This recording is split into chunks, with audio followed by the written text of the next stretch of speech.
Hello, my dear students. Hope you all are fine and I'm your biology mentor. So बेटा अब हम आज की वीडियो में आपका जो नेक्स्ट टॉपिक है that is the competent host उसको डिस्कस करेंगे। बेटा कॉम्पिटेंट होस्ट का मतलब समझते हैं हम अभी। देखिए हमें पता है कि ये चीज़ हमने थोड़ा सा रिकॉल करते हैं, अगर आपने पुरानी वीडियोस नहीं देखी तो do watch that, it is important for you to understand what is the concept behind this. तो अब तक कि हमने पिछली वीडियोस में सबसे पहले हमने पढ़ा about the restriction enzymes, vectors के बारे में हमने पढ़ा, ठीक है। तो आज हम पढ़ेंगे बेटा कॉम्पिटेंट होस्ट के बारे में, ठीक है। सो अब क्या है जो कॉम्पिटेंट होस्ट है, ठीक है। सपोज वैसे बता रही हूँ आपको, कॉम्पिटेंट होस्ट हो सकता है जैसे ई कोलाई है। If I am writing here E coli, it is a competent host, sorry ये होस्ट है एक, ठीक है। तो अगर मेरे पास ये होस्ट है, let me draw this again, मान लीजिए ये है ई कोलाई, इसके अंदर है ये इसका DNA, this is E coli, ठीक है। मुझे इसके अंदर अपना ये इंसर्ट कराना है, ये वाला रिकॉम्बिनेंट डीएनए, ये जो प्लाज्मिड है, ये जो वेक्टर है, इसको मैंने इसके अंदर इंसर्ट कराना है, ठीक है। अब कैसे इंसर्ट होगा, how it is going to get insert inside this is the question. और ये वीडियो है इस चीज़ के बारे में कि कैसे ये वेक्टर जो है इसके अंदर इंसर्ट होगा, फिर ई कोलाई मल्टीप्लाई करेगा और अपनी बहुत सारी कॉपीज देगा। अब हमें इसको समझना ज़रूरी है बेटा। क्या होता है जो डीएनए होता है, this is hydrophilic molecule. Hydrophilic molecule होने का मतलब क्या है, ये ऐसे नहीं प्लाज्मा मेम्ब्रेन के अंदर जा सकता, हमें कुछ ऐसा करना होगा ताकि जो प्लाज्मा मेम्ब्रेन है वो कंपैटिबल बन जाए और ये डीएनए अंदर एंटर कर जाए। हमें ये चीज़ क्रिएट करनी है फॉर द होस्ट सेल।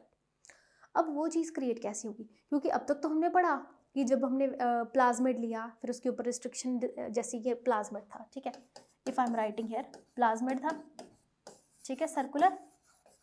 और इसके अंदर अगर हमें अपना, सॉरी बेटा मैं सेम ही पेन से बनाती हूँ फॉर योर अंडरस्टैंडिंग, ठीक है। तो मान लीजिए ये मेरा एक प्लाज्मिड है, ठीक है। मुझे इसके अंदर अपना ये डिज़ायर्ड जीन जो है, डिज़ायर्ड जीन इसके अंदर मुझे इंसर्ट करना है। वो इंसर्ट हुआ with the help of restriction enzymes. पहले कट लगा, रिस्ट्रिक्शन एंजाइम ने उसको कट लगाया, फिर उसको हमने जोड़ा with the help of DNA ligase. DNA ligase ने क्या किया, ज्वाइन किया उसको। अब तक हमारे पास ये चीज़ आई, बट अब हमने क्या करना है, ये जो हमारे पास ये रिकॉम्बिनेंट डीएनए आ गया, ये जो वेक्टर आ गया हमारे पास, अब हमने क्या करना है, इसको इसके अंदर इंसर्ट कराना है, इस होस्ट के अंदर, ठीक है। उसके कौन कौन से प्रोसेस होंगे, उसका पहला प्रोसेस जो मैंने यहाँ पर लिखा है, by treating them with the specific concentration of divalent cations. Divalent cations मतलब कैल्शियम आयन, ऐसा हुआ ना डाइवेलेंट केटाइन, ठीक है। Just let me right nicely, विच इंक्रीजेज। अब ये जो डाइवेलेंट केटाइन यूज़ किया हमने, कैल्शियम केटाइन यूज़ किया, विच इंक्रीजेज, उसने क्या इंक्रीज किया, the permeability of host cell. इस होस्ट सेल की परमिएबिलिटी बढ़ा दी। कैसे बढ़ा दी, इसके अंदर क्या क्रिएट कर दिए बेटा, होल्स क्रिएट कर दिए, छोटे छोटे, ये देखो होल्स क्रिएट कर दिए, ठीक है। So these are the holes. अब होल्स हुए, होल होने के साथ क्या होगा, ये वाला जो वेक्टर है जो हमारे पास हमारा रिकॉम्बिनेंट डीएनए हुआ, it get enters into this host, okay. So this is the first step, याद रखिएगा because this is just NCERT basics. पहला स्टेप हमने कौन सा पढ़ा, हम कैल्शियम की मदद से जो डाइवेलेंट केटाइन है उसकी मदद से इसके अंदर इंसर्ट करा सकते हैं, ठीक है। Second is by heat shock transformation. This is also very very very important.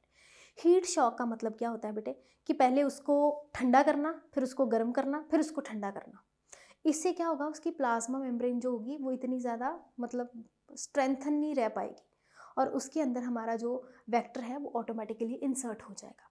अब हीट और शॉक में क्या होगा, जैसे मान लीजिए अगर ये हमारा होस्ट है, ठीक है, तो ये इसका रिकॉम्बिनेंट डीएनए है, ठीक है, और मुझे इसके अंदर मेरा ये वाला जो प्लाज्मिड है,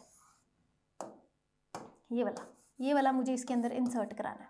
तो मैंने क्या किया, ये जो होस्ट सेल था मेरा, सॉरी होस्ट सेल है, ये अभी तक क्या है, नॉन ट्रांसफॉर्मेंट, नॉन ट्रांसफॉर्मेंट, इसके अंदर कुछ भी अभी तक ट्रांसफॉर्म नहीं हुआ, अंदर नहीं गया इसके अंदर, मुझे इसको बनाना है। तो सबसे पहले मैं क्या करूँगी बेटा, इसको आइस पे रखूँगी, ठीक है, बर्फ़ में रखा, फिर इसको हीट किया 42 डिग्री सेल्सियस तक अप्रॉक्सीमेटली, इतना टेम्परेचर दिया। जब हम इतना टेम्परेचर देते हैं तो this is called as heat shock transformation. और ये जो हीट शॉक ट्रांसफॉर्मेशन है ये क्या करेगा, इंक्रीज परमिएबिलिटी ऑफ मेम्ब्रेन, और परमिएबिलिटी बढ़ेगी तो क्या होगा, ये जो हमारे पास हमारा रिकॉम्बिनेंट डीएनए है it will get enter into the host. फिर क्या होगा, recombinant DNA enters into the host. Okay बेटा, I hope this is clear. Okay, so next पढ़ते हैं। हाँ जी बेटे, इसके अलावा we can also use this micro injections. Micro injections कैसे होते हैं, मैंने साथ में यहाँ पर एक डायग्राम भी बनाई हुई है माइक्रो इंजेक्शंस की। इस माइक्रो इंजेक्शन की मदद से हम करते क्या है, let us understand. Recombinant DNA is directly injected into the nucleus of an animal cell. Directly बेटा न्यूक्लियस के अंदर ही ट्रांसफ़र होता है, सेल के अंदर ट्रांसफ़र होने की ज़रूरत नहीं है। जैसे यहाँ पर ये, अगर आप ये डायग्राम देखें, ये देखिए, ये साइड पे क्या है, सेल है पूरा का पूरा, दिस इज सेल, और ये इसका जो सेंटर में ये वाला, अब मैं थोड़ा सा डार्क कर रही हूँ, ठीक है, ये देखिए ये वाला, ये इसका है न्यूक्लियस, यहाँ पर लिखा हुआ है न्यूक्लियस, ठीक है। And this is the micro injections, इसकी मदद से हम इसके अंदर इंसर्ट करेंगे।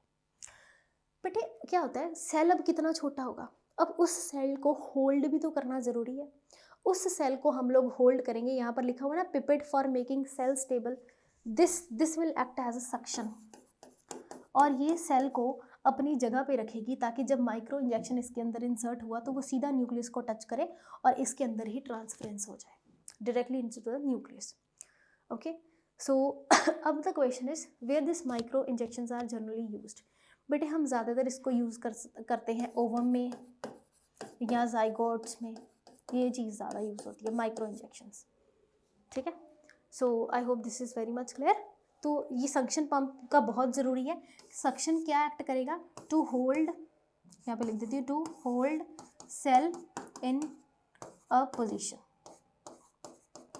To hold a cell in a position, ठीक है, this is important. So this is all about micro injections. मैंने इसकी एप्लीकेशन भी बता दी, ये इसकी एप्लीकेशन है, ठीक है, हाँ जी। इसके अलावा gene guns are also called as biolistics, ठीक है। जीन गन्स भी यूज़ होती हैं, क्या होती हैं, cells are bombarded with high velocity micro particles of golds and tungsten coated with DNA. अब उनकी मदद से भी बेटा हम क्या करते हैं, एक को ट्रांसफॉर्मेंट बना देते हैं, ठीक है। सिर्फ इतना ही नहीं ये तो हमने 3 स्टेप्स कर लिया, दोबारा रिकॉल करते हैं थोड़ा सा, लेट अस रिकॉल कौन कौन से हमने मेथड्स पढ़े। पहला हमने पढ़ा बाइट्रेटिंग विद द कैल्शियम कीटाइंस, उसके बाद हमने पढ़ा सेकंड हीट शॉक ट्रांसफॉर्मेंट, इसको मैं सेकंड लिख देती हूँ। थर्ड हमने पढ़ा बाद में माइक्रो इंजेक्शंस, थर्ड लिख देती हूँ इसको। फोर्थ हम पढ़ रहे हैं ये बैलिस्टिक गन्स, ठीक है, बैलिस्टिक गन्स। इसके अलावा बेटा कई बार हम वेक्टर्स को भी यूज़ करते हैं। फिफ्थ स्टेप में यहाँ पर लिख देती हूँ, वेक्टर्स को भी यूज़ किया जाता है। जैसे लास्ट वीडियो है, आपने नहीं देखी तो प्लीज़ उसको देखिएगा, उसमें मैंने बताया बेटे आपको agrobacterium tumefaciens.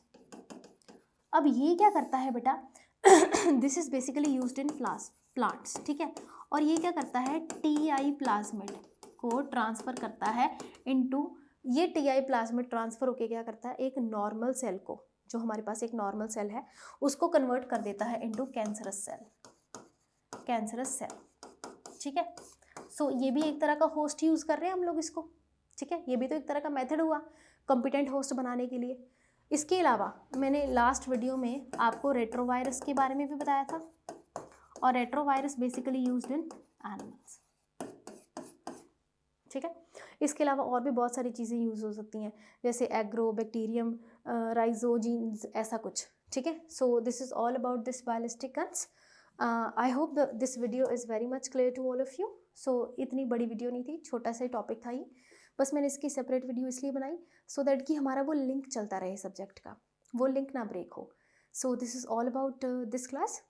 In next video we will be discussing the methods of recombinant technology, जिसमें हम जेल इलेक्ट्रोफोरेसिस के बारे में पढ़ेंगे, PCR के बारे में पढ़ेंगे, कैसे हमारा रिकॉम्बिनेंट बनता है, फिर कैसे वो मार्केट में सप्लाई होता है, सब कुछ. So I'll see you in the next video. Till the time, God bless you, beta. Stay healthy.